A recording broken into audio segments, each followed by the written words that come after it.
It's time again for Health Monitor, the #1 program that's shows you how to live a life in its healthiest way.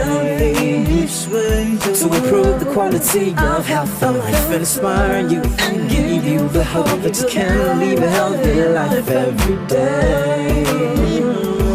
It's Health Monitor, yeah. Your guide to good health. It's Health Monitor, the #1 health show, yeah. It is time for Health Monitor, your guide to good health. My name is Jibe Ologi, and thanks you for joining us. Okay, we just finished the festivities, and we've been eating, whining, dining. Happy New Year, Merry Christmas, and of course, it came with a lot of goodies, with a lot of eating and drinking and partying. All right. So after that, what next? We need to get rid of the excess calories so that you can be in good health. You know, I have a guest here in the studio who's been telling me you cut the calories, not the nutrients, okay? So now that you have put on those calories, we're here to help you get rid of them because you need to get rid of those calories so that you can be in good health. All right, we also have a chart. We'll be, telling you how many calories you need to cut down when you eat. Then we're also going to be telling you the number of weights you're going to lose, the number of kgs you'll be losing so that you can stay healthy. We're looking at the BMI, that is the body mass index. And there's so many other areas that we need to touch for you to be in good health. I want to take a break now. When I come back, you get to meet my guest on today's program, Health Monitor, your guide to good health.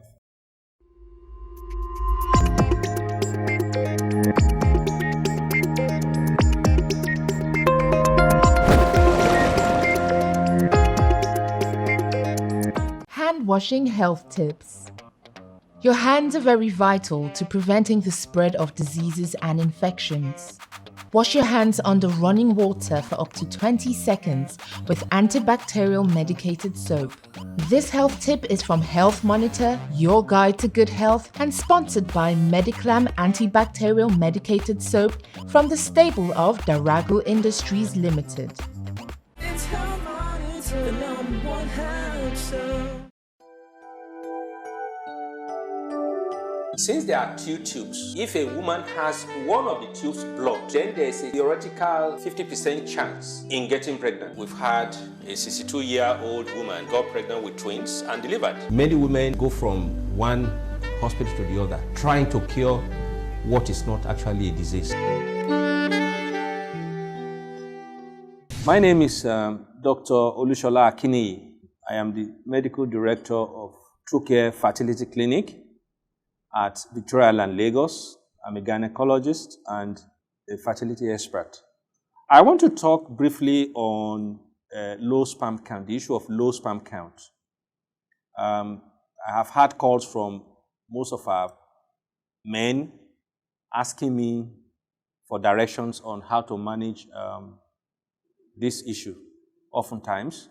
And I believe that it is apt for us to give some insights into this issue. Low sperm count means that the sperm cells in your ejaculate, the number is few. There are degrees of low sperm count. That is, for every mil of the ejaculate, we expect about 20 million sperm cells. When I say this, I would like to add that sperm cells are not what we can see with our naked eyes. So do not ejaculate and start looking for sperm cells in your ejaculate. These are things we see under the microscope. They are like tadpoles. We should see about 20 million of these tadpole-like cells inside 1 mil of the ejaculate. When we see lower than this, then we say that there is reduced sperm count. That is what doctors call oligospermia. There are two categories. You can have sperm cells just less than 20 million, say 10, 15 million. It is still lower than cited 20 million. But when the count is less than 5 million in a male of the ejaculate, then we say there is that the man has severe oligospermia. That is, the relative potential to achieve pregnancy becomes worse.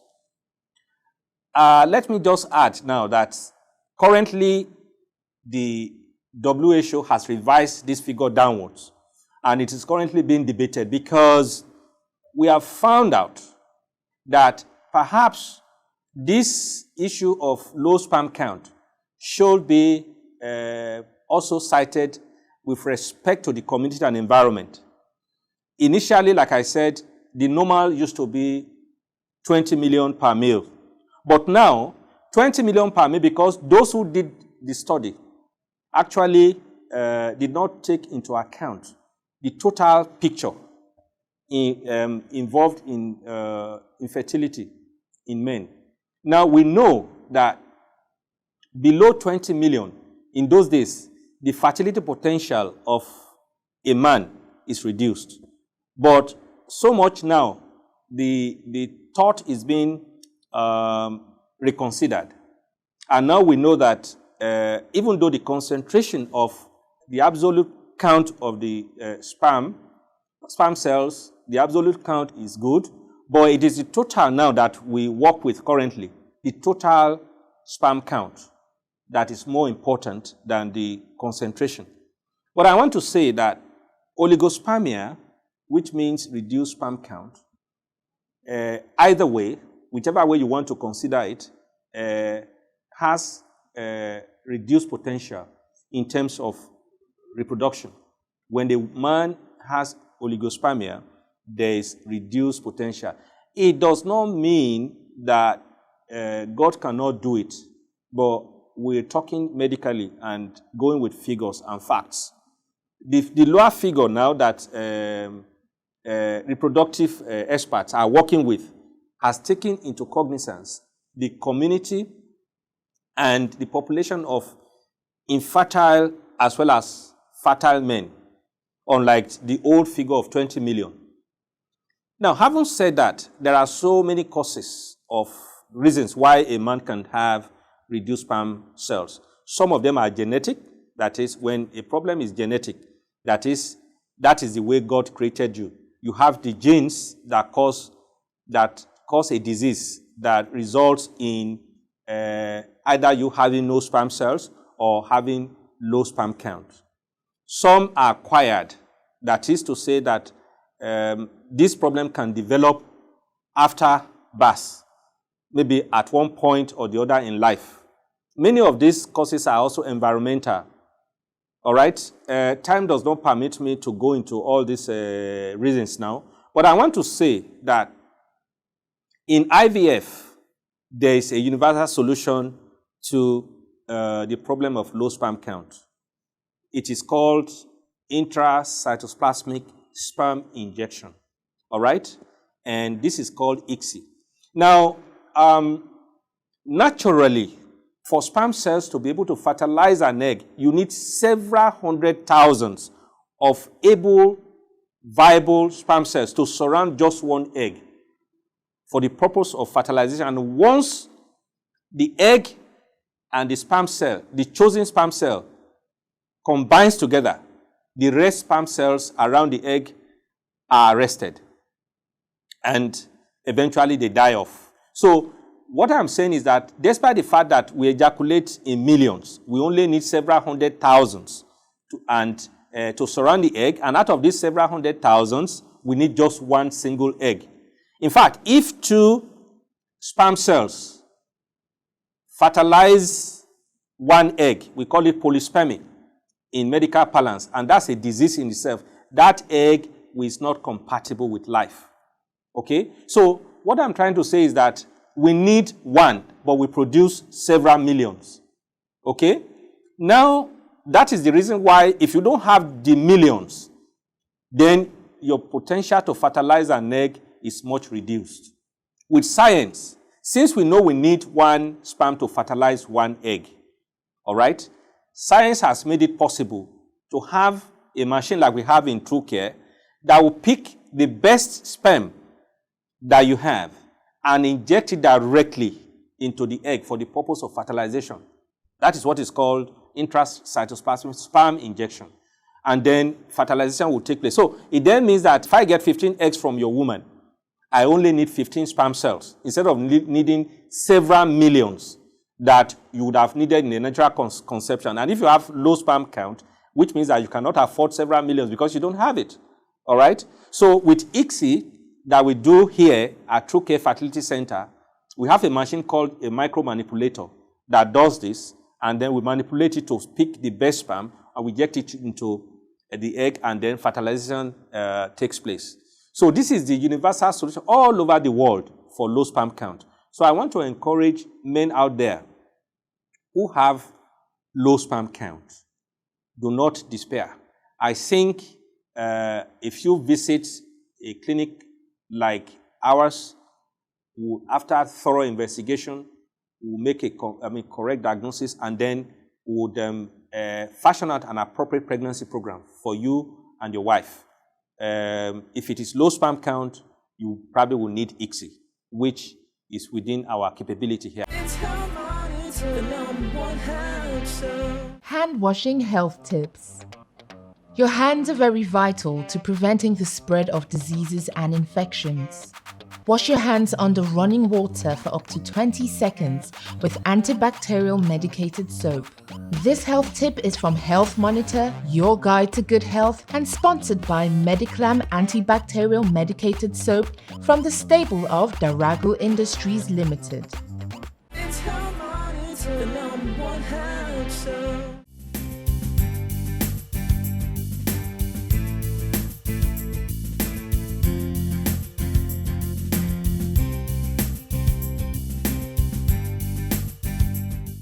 Welcome back to the show, and it is still Help Monitor Your Guides Good Health. My guest and I were just going to be chatting, okay? We're just going to be talking, discussing nicely. We're not going to be, giving you rules and regulations, because it's a new year. We still want you to be relaxed, and I don't want you to chew your telly on us and say, they have come again, they want me to lose weight. We're just going to be gisting, and please join in a gist, all right? And the social media handles are there. Contact us on those social media handles and let's talk about it, okay? So let us welcome Agnes Anyamele. She is a health consultant to help monitor your guides' good health.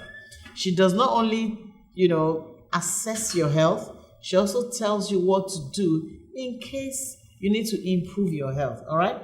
You're welcome to Health Monitor, Agnes. Thank you. Okay, you look great. Thank you very much. What's the secret? And you do. I just love your wit, and I'm hopeful that I'll get there one day. Thank you. Yeah, you can. I will. I'm trying, and you've been trying to work on me, and of course, I'm a very obedient student.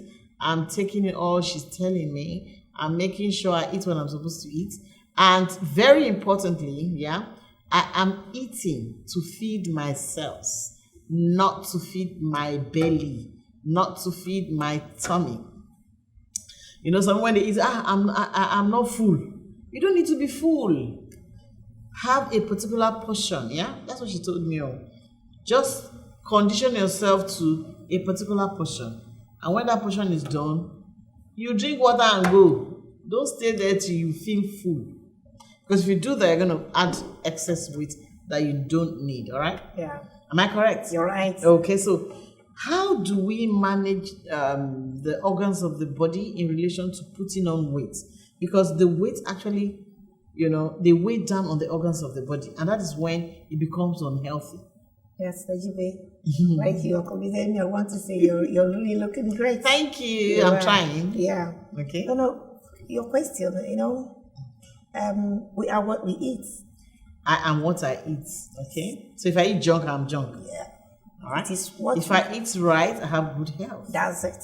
Okay. If you eat right, it will be shown on your body. Okay. And because it shows in your body, you are able to do more.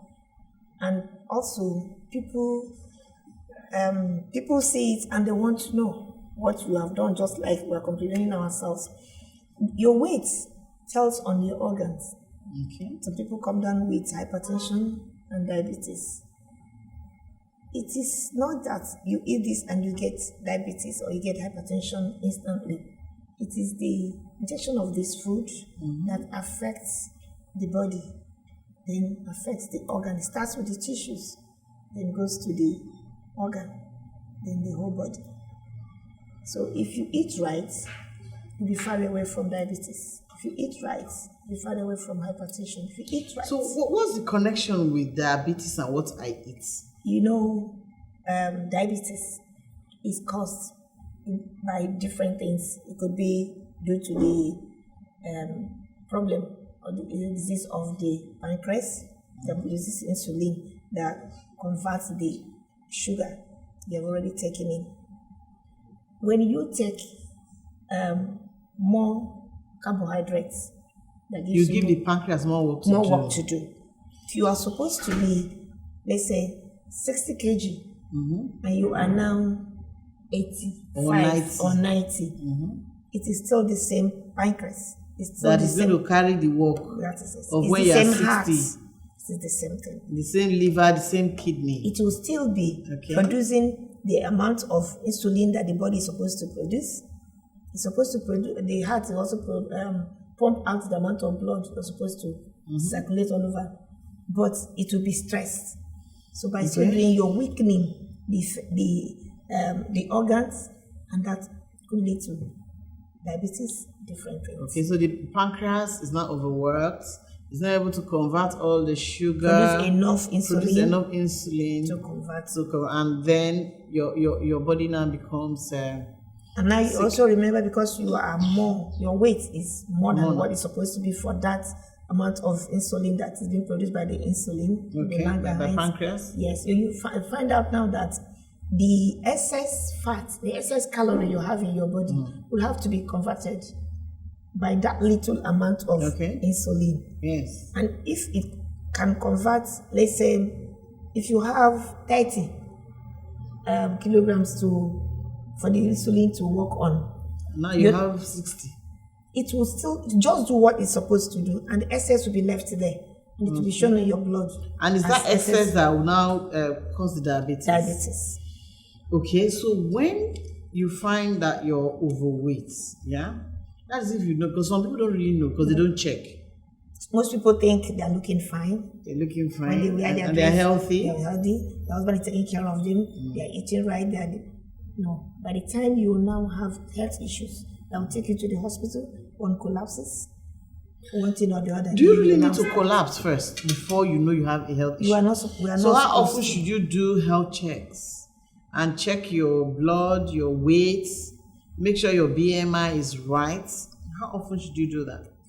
I cannot really tell you this is the often. It depends on you. If you are aware of what we have just said now, you'll be conscious of what you eat and the type of things you do. You do some workouts, do some exercise. You mustn't go to gym to exercise. You can do workouts at home. Oh yes. Or you can just walk around your neighborhood. Even make sure you're active. Even in your kitchen. You Just do the make sure work. you're active. You don't being active. So by the time, if you do that and you eat right, you eat what you're supposed to. When I say you eating right, you eat what you're supposed to eat in the right proportion at the right time. Okay. Not eating heavier carbohydrates and you're going to sleep. Maybe at 7 p.m. or 8 p.m. Even some people at 10 o'clock, you go to sleep and watching television. That's an interesting kind of life. So if you eat right and you're living all this exercise and all that, you find out that you will not have much cost to go for assessments. But if you know you're already overweight, I encourage you to do it every 3 months. Okay, so let's look at some of the slides you have here because we need to educate our viewers. You did say, where's slide 1? Because this is, I want to start with slide 1. That is my villi. Yes, slide 1 is talking about detox and cellular cleansing. I know after the festivities and the holidays, we have put so much toxins in our system that our health consultant is insisting we need to detoxify or do cellular cleansing. So how do we damage our villi And what is the villi then? How do we damage it? Is it when we do not do cellular cleansing or when we do not detox? So if we want our villi to stay safe, we need to detox. Yes, when it's already damaged, you got to detox. Okay. But if, first of all, I need to let you know. Let's prevent the damage first. Okay, so I need to let you know what is villi. Villi are the finger-like structures that are found in the lining of the intestine. So it's a part of the intestine? Yes. Okay. So they are there to absorb the digested food. Okay. Then the blood now carries it to the different parts of the body. Okay, so they need to absorb the food first before it is carried around the body. It has to be digested. Digested, absorbed, then transported around the body. That's right. Okay. Okay. Right. Now, if you can see, this is one villi. Yeah. These are villi. Yeah. One. So, if you look into it, this is a villi in the intestine. So this mucous lining, these areas is where the food is being absorbed. But if due to different things we do, lifestyle, the kind of food colorings we have poor diet, broken sleep pattern, irregular eating pattern, toxins in the air, even preservations of food, alcohol, food, smoking, pollution, different things, yes. So they end up, destroying this villi. Actually, this villi are divided into two. The upper part, that is the portion that absorbs nutrients. Okay. And the lower part absorbs fats.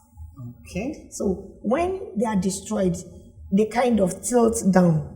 So the upper part that is supposed to absorb the nutrients of the food you have eaten, they now slip down. Then they clump together. So they are no longer absorbing the nutrient from the food you have eaten that are digested already. Then the lower part that absorbs food, fat, now absorbs it as fat. So that's why some people say they don't even eat. They just drink what they've eaten since morning, just what they've eaten. So that is what is happening. Even so some people are not eating, but they're still putting on weight. Yes. Because the food is not being digested. It's being digested. But it's not being absorbed? Properly, okay. Then some people too, when it's not being absorbed, they now lose weight. They are eating, but it's not being absorbed. So it's not showing in their body. They'll eat much and it's not seen in their body. So that means the body is not benefiting from what they're eating. So in order to correct it is stored in the body as fat. It's stored in the body as fat, yes. But won't they put on weight when it's stored in the body as fat?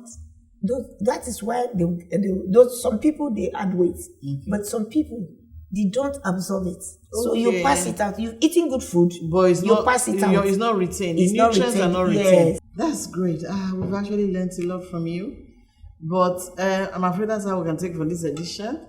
Next time we come your way, we're going to be taking more slides, talking about, the kind of food we should take, how to detoxify, and make sure you cut the calories and not the nutrition.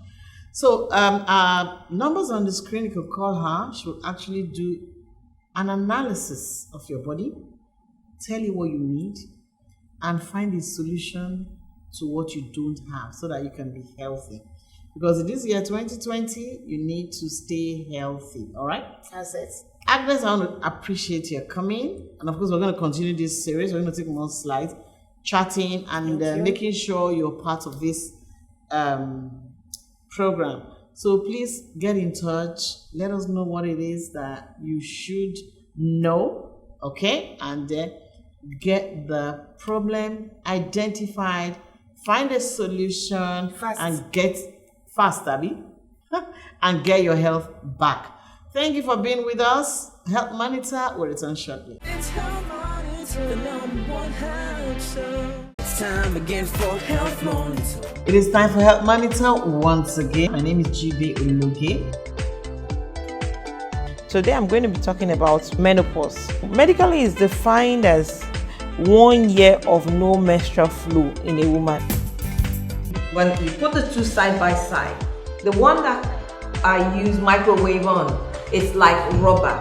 Okay, so basically what health insurance does is to prepare you against any unforeseen medical emergencies or medical events. Vegetable milk. I'm talking about milk like soy milk, provided that soy is produced here. Because most of the soy produced in the US or Europe is GMO soy. For advert placement, contact Al Wells Media and Advertising Company Limited.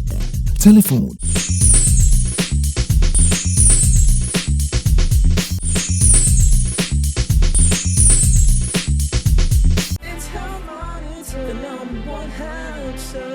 That was Help Monitor for you again today. I want to appreciate Agnes for coming. She is our regular health consultant.